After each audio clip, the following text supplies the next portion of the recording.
Yo, what's up? So humana gyud atong bakasyon sa Davao, balik atag Cebu. I decided nga magbas o magbarko kay medyo apay kay patarong panahon na.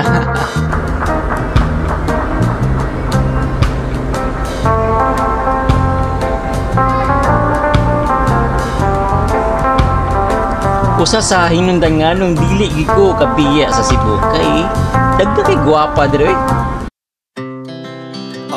Speed to the city streets, we began to feel the fire.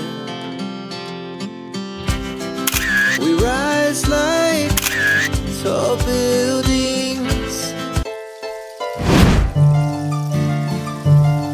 Sa tinuod lang, dili ko taga Cebu. I'm from Davao originally.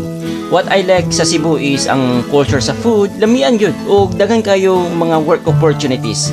Kung hawod ka mag-English, well, daghang kayo og companies nga mga BPO nga pwede masudlan.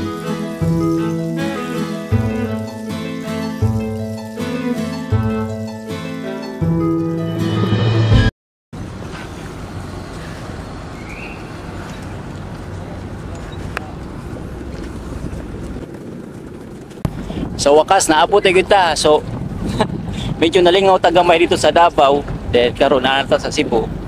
Balik sa atong normal nga panginabuhi. So inatong tanaw sa katong video na to sa kangkwan baka sa tambay dito sa Minglanilla gani katong naibalon.